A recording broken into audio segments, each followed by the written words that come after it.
Welcome to the July energy forecast. Oh my goodness. How is it July? I think, do I start every forecast saying, how is it that it's this? But this year has flown by and we're already in to Q3, which means we have 50% of the year to go. We have Q3 and Q4 left. So those of you who are business owners, those of you who are entrepreneurs, this is probably going to be top of mind for you right now. I'm just going to make sure that everyone who needs to see this can see this. Yay.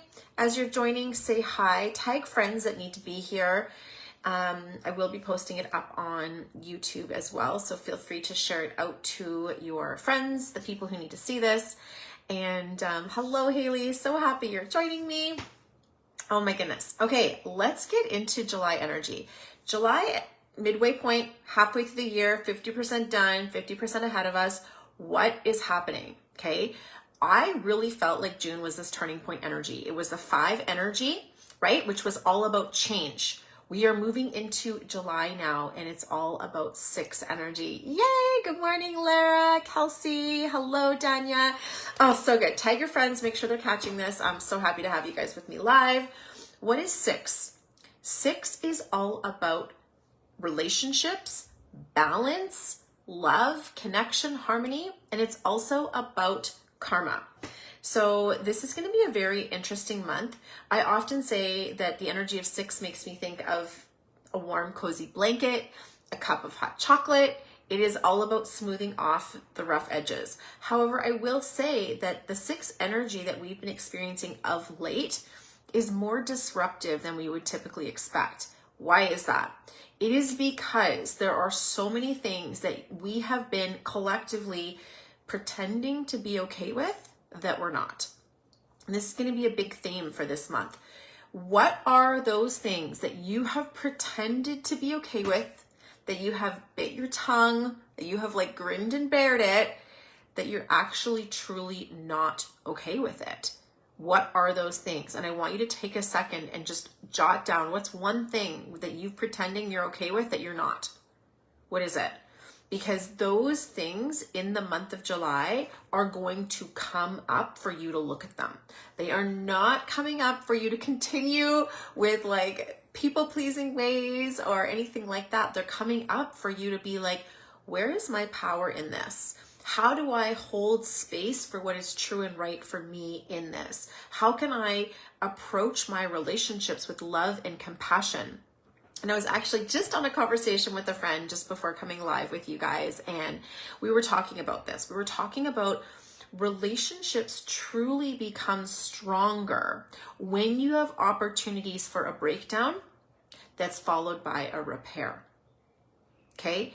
When you're in a relationship where you know you can have a challenge come up, difficulties come up, and yet you can resolve that with an open-hearted conversation. You can say your piece, they can say their piece, you can reach a mutual understanding. There is repair present. That actually makes the relationship stronger than a relationship that's never had a breakdown. You need to not have the perfect relationship. You need to have a relationship where you can have the difficult conversations, where you can speak your heart and speak your truth. It is so important. And I think a great analogy of this is, I had a friend going to welding school many years ago. And this friend was telling me that when you break a piece of metal in half and then you weld it back together, it's actually stronger on the seam. When you try to break the piece of metal again, it's more likely to break on either side of the seam, not the seam itself. So in fact, the rupture and repair process in relationship strengthens relationships. And this is an important question to ask yourself in the 6 energy month, because what are those relationships where you are able to have those conversations versus the ones where maybe you aren't? And really giving yourself permission to have those conversations even in times when you feel like you don't, or you have not in the past, because it takes one person to transform things. It takes one person to change the dynamic. If you are going to be the person who's willing to have the tough conversations, you might get to be the person that leads that relationship into its next evolution. which is a gift for you, a gift for them, a gift for everyone involved. Yay, I'm so happy to see you guys popping in. Hello, Kelsey and Annie and Tina and Cindy. So good. I'm so glad you guys are here. So relationships. And the other piece that's gonna, be coming up with that 6 energy is, are we truly speaking what's in our hearts to say? Or are we just like getting along to go along? And in order to be able to feel safe to say what is important to you to say, you need to have good boundaries in place. You need to have a basis of respect and trust and integrity, where you understand like this is how we relate. Now, most people don't consciously have those conversations. Most of the time they're kind of more sort of unconscious, because we don't necessarily, say these are the rules of our relationship, right? We just kind of like, sorry, I'm having some issues with my screen here. Give me 1 second. There we go. These are the issues, we don't necessarily say these are the rules of how I relate. We more so behave in a certain way, and that just becomes how we relate. So in order to shift those relationships, it requires us to behave a little bit differently. It requires us to say, this is how I want to be in relationship with you. I want these types of conversations. I want these types of boundaries. I want us to be able to talk about the difficult things. I want to be willing to face, the challenges and speak our truth, rather than be avoidance over it or ignore it or pretend it didn't happen, right? That doesn't actually serve anybody.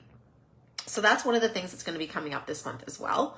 Another key theme that you're going to be really noticing is balancing of energy or equilibrium. So how does this play out? This often plays out when you've got the pendulum swing, right? So if energy has moved really far in one direction, it's going to need to shift back. It's going to need to reach some kind of equilibrium, middle ground, harmony. So another reflection for you is, where has energy been off balance in my life lately? Where does it feel like I've been putting out more than I've been receiving? Or for example, where does it feel like, it's been one-sided? Where has there not been an equivalent reciprocity, giving and receiving in place? And we go through seasons of that, right? So when you think about like business, for example, you might go through a season of putting a lot of effort into your business without receiving a lot back. If your business isn't profitable at a certain stage, you might be doing a lot of building and you might not be getting necessarily the revenue back. So this month is actually looking to find some equilibrium in that, some balance of giving and receiving, some balance of reciprocity. We have a role in that. You might think you're doing all the things to put the stuff out there, which is great, and I hope that you are, but are you allowing the reception energy as well? Are you allowing yourself to receive? Do you have buy buttons? Do people know what you do? Is there a way to receive income, receive money, receive support? I'm using business as an example, but this can be anything with your life. Do you have a opportunity to welcome in health? Do you have an opportunity to welcome in friendship and connection, right? Are you saying yes? Or are you like, oh, I want good friends to hang out with, but then all I do is sit on my couch all day? Kind of tricky to have good connections if you're not willing to actively engage in them, right? You need both. Okay, so yeah, any questions about those key themes so far as they're emerging? I will say that it's a great month to invest in relationships, spend time with loved ones. It's a great month to think about beautifying your space. So 6 is creative as well. So what kind of harmony in terms of beauty, visual can you bring on? It's a great time to access creativity that feels soothing and supportive and loving. So asking yourself, where are those hobbies for me? What are those things that I do to create that balance, smoothing out energy? Really just kind of thinking like, what are those easeful things I can do to really create that beautiful interaction with harmony this month? Okay, should we get into some of the specific dates, you guys? If anyone has any dates they want me to look at, let me know. But let's just dive right into this. As most of you know, I released a training last month called Healing Currency, and this energy is relevant in July as well. I mean, obviously it's relevant lots of the time, but right now we're in this portal of energy that's all around connecting with our self-worth and value. And for a lot of us, that relates to our relationship with money, right? We know we're safe when we have money. We know we're good when we have money. We feel okay when we have money. And, you know, yes, you need money to survive. That is absolutely true. But the problem with this is it's not the only thing that makes you feel good and safe and okay. There are other conditions that need to be satisfied in your life as well. And some of those conditions, money has no influence over that. Right? And so really starting to think about, what is my relationship with my okayness? How do I know that I am good, worthy, and valuable? And every time I ask myself that question, for me, it always comes back to my relationship with source and with spirit. If I'm doubting myself, or I am feeling like something about me isn't right, whatever, if I go back to my relationship with source and spirit, I can see how beautiful, how divine, how sacred all of our energies are. Every time I do someone's numerology chart, I feel overcome with how precious and sacred their energy is. It is the ability to see others through the eyes of the divine that is one of the reasons why I love numerology so much. It's such a gift to be able to have that. And maybe numerology is your pathway, maybe it's not. Either one's totally fine. But asking yourself, where are those opportunities for me where I get to see people through the eyes of the divine, where I get to see myself through the eyes of the divine, as purposeful, as needed, as meaningful, as mattering, as precious, right? And this is a really strong energy coming up right now, as well as the question of, what do you value? What is important to you? What are your values? What is precious and valuable to you? And are you investing in the things that are that, right? Are you building what's important to you? Are you putting energy into what's important to you? On the 5th of July, we've got this energy around a new moon that's combined with connection, intuition, and wealth, okay? So the Friday the 5th is a great time to mastermind with people, to collaborate with people, to build something of value. And if you're not necessarily, you know, going into partnership with someone, that's totally fine. It could simply be an accountability buddy or a friend or a bestie or something like that. It's also an incredibly strong window of time for your intuition. So taking some time to do some journaling and some reflection, and then give yourself permission to take action on one little thing. Move one little thing forward. It's really important to, in this window on the 5th, to translate the intuitive hits into the physical right away. Right away. Don't delay, right? When you get the idea, take one step on it right away. That one step might be talking it through with someone, taking notes, writing out a plan, but do something with it. Don't let it just live in the air. Okay, where do we want to go next? The 9th of July, this is a really, really strong karmic and relationship portal. So if you are looking to activate soul gifts of yours, if you are looking to strengthen your intuition even greater, particularly if you are looking to integrate soul gifts into your business, if you are looking to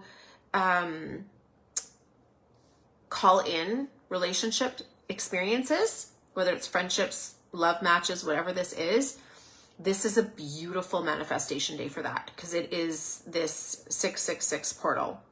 And a lot of people have these issues with the energy 6. I don't actually know why we're superstitious about the number 6, but I will say that 6 is about karma, and it's about harmony, and it's about rebalancing, and it's about our interconnectedness. So if you wanted someone to be afraid of their own power, isolate them. Let them forget that we are all connected. Once you remind them of their interconnectedness and how much all of our energy matters, that's where they can find their power. And so I think this is a very beautiful day for activating your soul gifts in such a way that's really going to strengthen your self-worth as well as your earning potential. That's the 9th. That feels like a very strong, important day.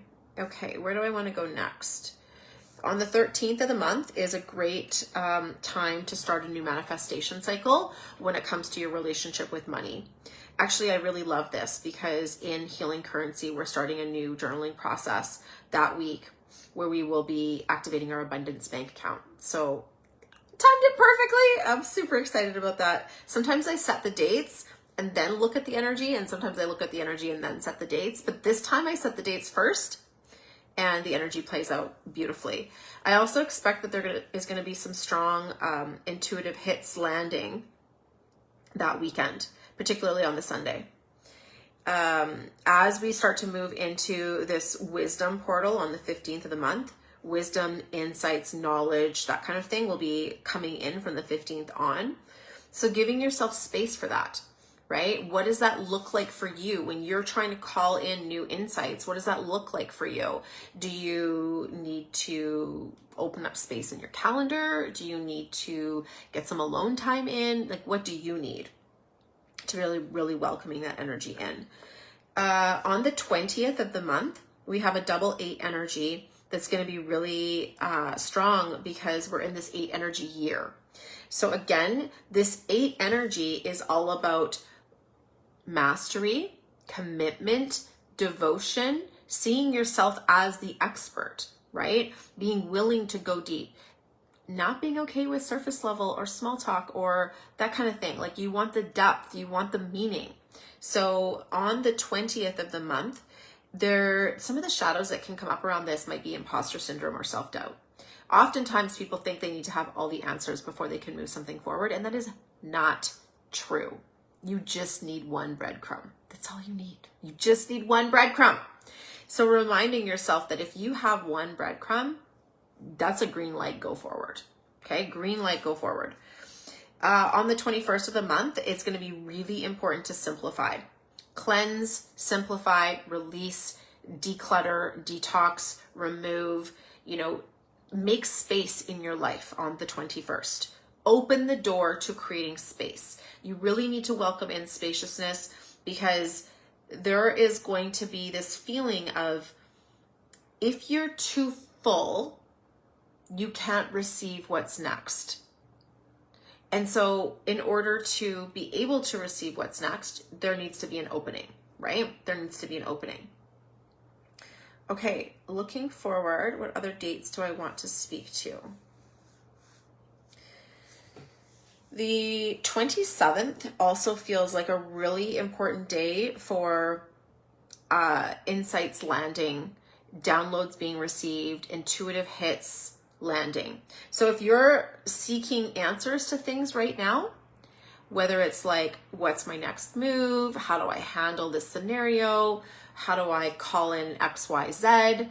On the 27th of the month, give time to receive those answers, which means have a well-formed question. The quality of your answers is always going to be determined by the quality of the questions you ask. Arguably, even the quality of your life is determined by the quality of the questions you ask. And as I'm saying that, I'm pretty sure that's a quote from, I think, the person who popularized NLP. I'm not sure. And if anyone knows, pop it in the chat and let me know. Yeah, absolutely, Jennifer. It's a great day, the 21st, to cleanse and detox and regroup. I think, going for family vacation and travels and things like that, it's so highlighted in July, spending time with loved ones. But don't over busy yourself. Give in those days when you're with your family, traveling, family vacation, give space. Don't overschedule. Give plenty of space. Let yourself be bored. Let the kids be bored. And see what magic happens in those little pockets of time, right? Okay, where do I want to go next? This is so beautiful. What a beautiful way to end the month. This month is all about our loved ones. And hopefully ourselves as one of our most important loved ones, right? We end the month, the 31st of the month, with this new torch, this new activation around choosing to lead with love. So what does leading with love mean for you? And this entire month, you're going to be getting clues about what that looks like and what that means. And you're going to have ideas to be implementing on the 31st of the month. That is going to be the core theme, and really asking us to step into what that means to be like a full-hearted, open-hearted, abundant, loving, nurturing energy in our lives for our loved ones, having cleaned up some of those icky energies around codependency, lack of boundaries, that kind of thing, that the month of July is really here to help us clean that up, right? And remembering that the relationships that go through rupture and repair are stronger than the ones that don't, right? Are stronger than the ones that you don't have to tiptoe around. So yay, I'm so happy about this. I'm excited. I'm feeling really good about it. If you're looking for what types of actions feel important this month, speaking your truth, having effective and healthy boundaries, being willing to communicate in relationship. Don't bite your tongue anymore. Say the hard thing. Give yourself grace, you know? Oftentimes when I have hard conversations with people, I will preface it by saying, you know, this is the story I'm telling myself. It might not be true, but I want to check in with you, right? And I got that line from Brene Brown, and I think that there's other people who've said that as well. But, you know, when I'm upset about something, I'll say, the story I'm telling myself is whatever the story is. And then I will check in with that person and I'll be like, this is my experience. This is the story that's coming up for me. I want to check in with you. Help me understand. Help me understand what's actually happening here. And I actually had a couple conversations like that in this past month. And when we go into conversations with that open-hearted curiosity and desire to understand, it's so healing for everyone involved. Everyone involved gets to be better off because of it. So letting yourself be willing to have those hard conversations. And you might even say, like, if this is a new skill for you, you might even say, I need to talk to you about something. I'm feeling nervous because I'm afraid I might do it messy. But I care about our relationship. I care about you. And I really want to have this conversation, even though I might not do it well. Can you help me? Who's going to say no to that? Who is going to say no to that? Everyone would love to be treated with that level of care, kindness, and respect and appreciation, right? Okay. If you're catching the replay, comment, let me know you were here. If you have any questions about any particular dates, send me a DM, pop it in the chat, let me know, and we'll look up those dates for you. And I'm just so grateful that I got to do this, spend this time with you here today. I'm wishing you the most abundant, loving, blissful, blessed out July. And we'll see you at the end of July for the August energy forecast if I don't see you sooner. Mwah. Bye, everyone.